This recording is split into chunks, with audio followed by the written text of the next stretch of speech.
Habaib, khurafat semuanya. Loh, ada satu dua habaib yang tidak sempat belajar dengan benar barangkali, lalu omongannya salah-salah. Apakah itu akan jadikan kita ukuran? Saya belajar dengan para habaib. Saya mengetahui ilmu-ilmu beliau juga.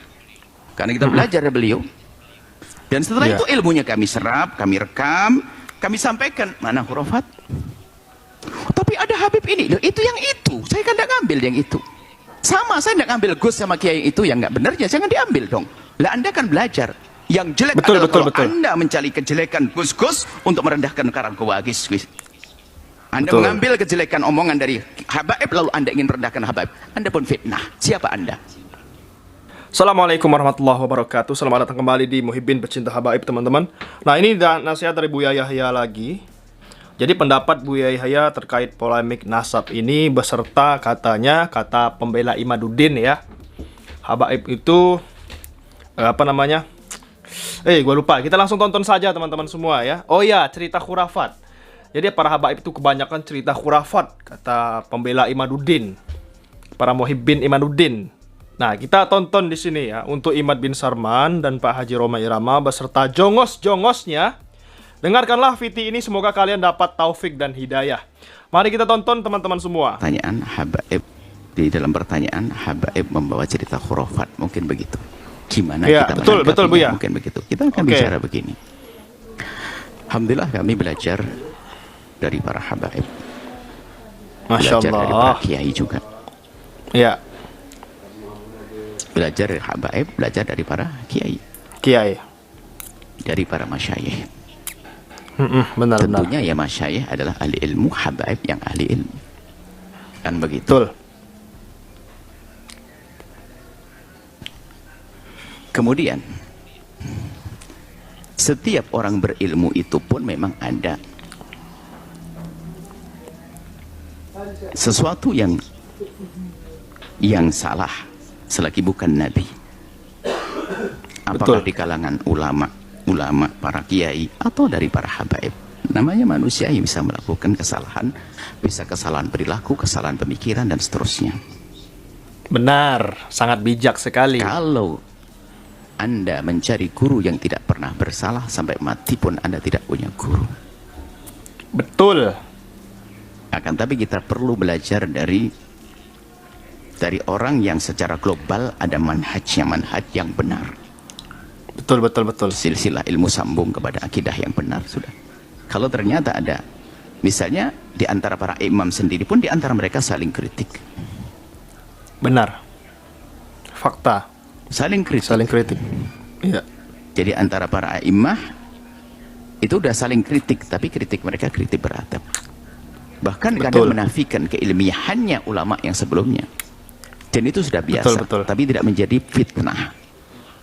Betul, sekarang banyak fitnah. Nah, sekarang ini yang menjadi masalah, ada sebagian orang ingin mencari kesalahan kelompok tertentu untuk diangkat, untuk digunakan menjatuhkannya. Kalau begitu rumus hidup manusia kayak begitu, itulah penghancur keindahan. Jadi tidak menemukan satu kelompok kecuali kita cari jeleknya lalu kita angkat. Benar. Tidak ada sekelompok manusia kecuali kita cari jeleknya kita angkat. Mungkin kalau kita di tatanan kehidupan, misalnya kita pergi ke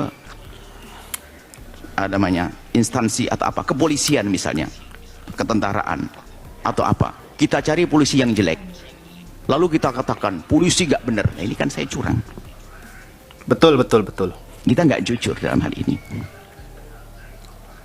Atau ketemu Gus, ada satu Gus yang salah, langsung kita jadikan alasan dasar Gus. Nah, kenapa kok saya curang begini? Berarti saya ingin menanamkan kebencian. Gus itu ada yang belajar sampai menjadi orang alim, ada Gus nggak sempat belajar lalu kepleset. Maka sungguh saya ini adalah penfitnah kalau saya hanya mengambil bagian dari ketidakbenaran Gus ini. Gus tahu Gus ya?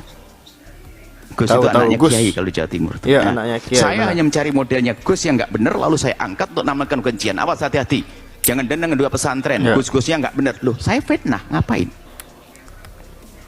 Benar. Lah model manusia begini loh, penghancur perusahaan, buat perusahaan. Habaib dicari omongan habaib yang nggak benar lalu diangkat lalu mengatakan habaib begini doktrin tentang khurafat dan sebagainya. Kami belajar dengan habaib. Iya. Anda pun juga melihat apakah saya menghadirkan khurafat atau sesuatu yang tidak masuk akal. Kalau ada sampaikan pada kami akan berubah. Kami belajar kok. Bahkan mungkin sesaat kami jadi guru Anda, tapi Anda lebih sering jadi guru kami kok. Kenapa? Maka yang perlu diperhatikan, ini loh pun fitnah, pengen menanamkan kebencian. Ketemu kiai langsung dicari kejelekannya. Nanti ada mencari kejelekan pondok. Pondok kan ribuan, hanya ada 5 pondok yang nggak benar langsung diekspos. Pondok adalah bukan tempat yang aman lagi buat para santri. Dia penfitnah kan? Habaib, khurafat semuanya. Loh, ada 1-2 habaib yang tidak sempat belajar dengan benar barangkali, lalu omongannya salah-salah. Apakah itu akan jadikan kita ukuran? Saya belajar dengan para habaib. Saya mengetahui ilmu-ilmu beliau juga. Karena kita belajar dari beliau. Dan setelah itu ilmunya kami serap, kami rekam, kami sampaikan. Mana khurafat? Tapi ada habib ini. Loh, itu yang itu. Saya kan tidak ngambil yang itu.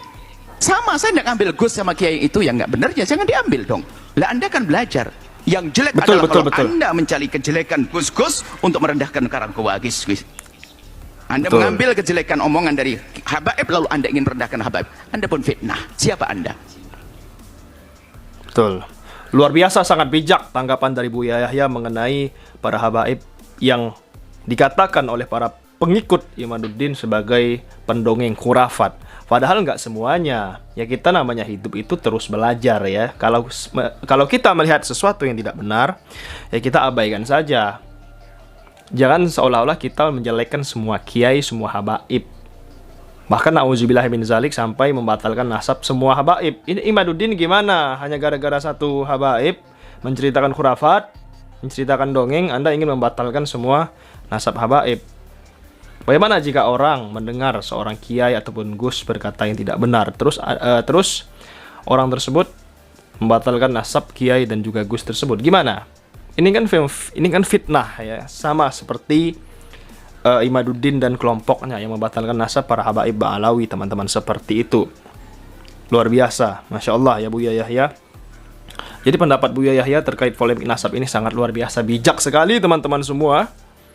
Ya, di lain sisi Imaduddin tidak sadar sampai sekarang, bahkan terus-menerus menyerang, bahkan membatalkan. Apalagi si Roma Irama membatalkan dengan terang-terangan di channel YouTube-nya bahwasanya habaib itu bukan keturunan Nabi. Bahkan di konsernya juga. Ini kan sangat luar biasa ya. Jadi polemik nasab ini nggak bakalan berhenti kalau kita lihat-lihat. Tapi semoga saja kedepannya ini dipertemukan. Misalnya antara Habib Rizik ataupun Buya Yahya atau orang-orang berilmu lainnya, kemudian bertemu dalam satu ruangan bersama kelompok Imaduddin ini. Tapi tampaknya seperti yang dikatakan oleh Tengku Kori, mereka hanya berani di media sosial saja. Jadi di dunia nyata mereka nggak berani koar-koar, apalagi membantah. Para habaib sudah membantah tesis Imaduddin yang tidak ada pertanggungjawaban sama sekali oleh pembuat tesis itu, yaitu si Kiai Imaduddin bin Sam'un itu sendiri. Nggak ada pertanggungjawaban dari dia. Yang jelas dia hanya terus menyerang, terus membatalkan saja semua nasab para habaib Ba'alawi. Seperti itu teman-teman. Kita harus cerdas ya dalam menyikapi polemik nasab ini. Jangan sampai kita ikut-ikutan para begal nasab di dalam menyebarkan fitnah-fitnahnya kepada sesama muslim lainnya. Kita bicara fakta, kita bicara logis. Jangan sampai kita hanya karena omongan daripada si Imaduddin, Fuad Pleret, Abbas Buntet, kita menjadi pembenci. Nauzubillah min zalik, kita sebagai manusia biasa membatalkan nasab para habaib, nasab Habib Ba'alawi, nasab orang lain. Nauzubillah min zalik.